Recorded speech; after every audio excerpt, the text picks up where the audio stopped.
my most amazing and awesome artists. Today we're going back to our gallery of gratitude that we are creating for Teacher Appreciation Week to honor all of the teachers at our school.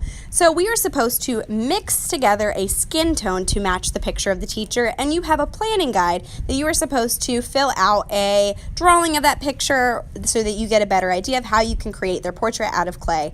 I just rolled a sphere or a ball of clay with the skin tone I mixed using brown, white, and yellow. Then I'm going to go ahead and place that ball in the middle and smack it down, or press it down, turning it around. Then I'm taking a short piece of clay like a coil or kind of a rectangle shape to use as the neck. Then I leave one little pinch of clay for the nose. So when you mix the skin tone, you should save 3 pieces, one for the head for a sphere, one for the neck for a short coil, and one tiny piece for a triangle, or a 3D triangle would be called a cone. Then I place that cone in the middle, place it on for the nose, kind of sculpt it and shape it using my toothpick, and then I get to pick the teacher's nose.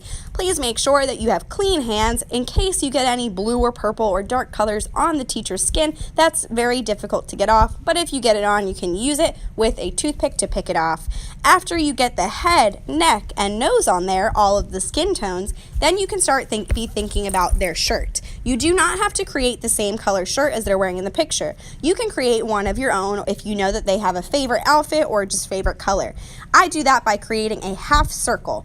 So I create a ball, flatten it out, and then cut it in half to create a half circle, or I can just smear that clay right on there. But I do want to make sure that it's just as thick as the rest of my portrait. I don't want my shirt to be too big or too thick or too thin. So I want to get it just right, and I even had to peel off some of my clay because it was too thick. Now that was what we talked about last week. Today we're going to be talking about how to make the details. If you get your portrait back and the nose is flattened out a little bit, I'm sorry. It's because they might have been in your table folders, and you might just have to reshape that nose using your toothpick tool. You might have to bring some of that chin out or smooth some things out. It just happens when we're using modeling clay and it gets put in a bag because it never dries. It stays wet all the time, and that's why we'll use a special glaze. Your head needs to be as big as this circle tracer here, or as big as when you put your pointer and your thumb together to make a circle. That's how big it should be. I had to recreate my nose because the second day when I took it out of my bag, it got a little smushed. But that's okay. It's easy to create that nose again, sculpt it back, and poke those holes or pick the teacher's nose again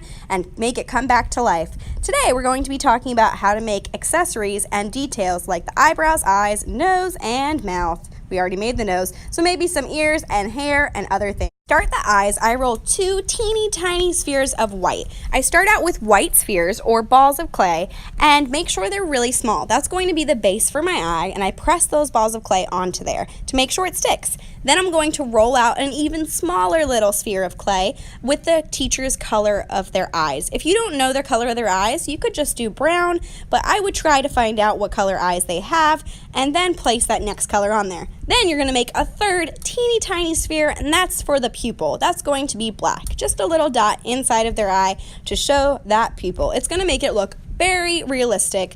And then if you want to add more details, we can talk about how you can make an eyelid if you want to get really fancy. But your teacher does all have eyebrows. They do have eyebrows, so you need to create them. You can do that by rolling out a teeny tiny coil and then fixing it with your toothpick tool to make the little hairs. But to roll out a teeny tiny coil, you just put your thumb and pointer finger together with a little piece of clay, that's usually their hair color as their color of their eyebrows, and make sure that you place it the right way. If you change the shape of their eyebrows, like pointing in, they're going to look very angry. If you create them as a big arch, they're going to look very surprised. So you want to try to create probably a neutral expression or what they look like when the teacher's smiling. That's why you have the photo to look at.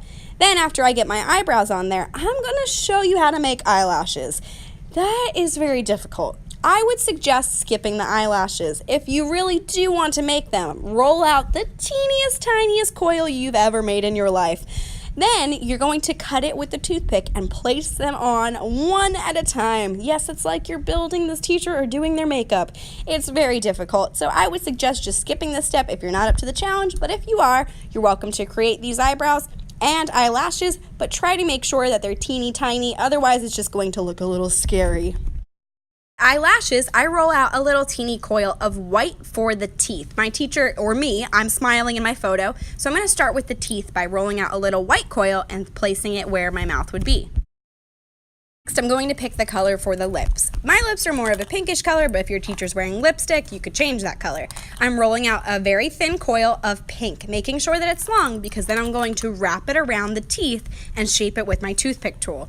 This is going to be very important that you roll everything really small. The coil is kind of like a clay snake, but you're rolling really tiny coils and wrapping them around and kind of sticking it down with your toothpick tool to shape those corners of the mouth and where the lips curve in.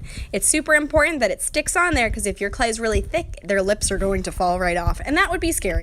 Now that I'm done with the face, I can start to roll out the hair. Now I had to mix my hair color because my hair is not bright yellow. Look at your teacher's picture and try to mix in their hair color. You're probably going to have to mix a little bit of a darker color with a lighter one. I had to mix yellow and brown together to get a dirty blonde color for my hair. You want to roll out coils, again, just like we did the other things on the face. Roll out long coils or short coils to create their hair. It's going to look a lot more realistic, and then you place them on piece by piece. If their hair is not curly or stringy and it's all one piece, say it's a boy, you can put their hair the same method and then just flatten out that coil on top of their head. You still want to create the hair kind of one strand at a time, then you can press it on there and use your toothpick tool to brush their hair or create those strands. It's up to you how you do it. After I'm done with the hair, then I can start thinking about the background. Of course, I want to make sure that the portrait of the person is the best part and that I've got all those details. After that, I can start thinking about any other additional things or accessories that I want to include. I could include little earrings, I could put ears on if my ears are showing, or I can think about what that teacher loves. In my case, I teach art, I want to make sure it's known that it's me, so I have a pencil necklace that I always wear and it's showing in the picture. So I'm going to roll out a little gray coil, put that on as my necklace, and then I'm going to roll out each little tiny pencil. These are accessories, these come last. Please make sure you finish your teacher's portrait before you get to any of those details because those aren't necessary. However, it would be nice to create something in their background that shows what they do or what they love or what they teach. So I'm going to go ahead and create a heart that says art because I heart art. So to show that I heart art, I'm going to create that heart and then inside of it, I'm going to write art. Now when I write art, I'm not going to write it with my toothpick or with a pencil. I have to write it with clay. Everything you make has to be done with clay, not drawn on. So to make it with clay, I'm going to roll out a coil and then shape each letter onto that heart to spell art. It's going to take me a little bit, so I'm going to work on mine and let you get started on yours. All right, artists, have an awesome time. I can't wait to see your finished portraits.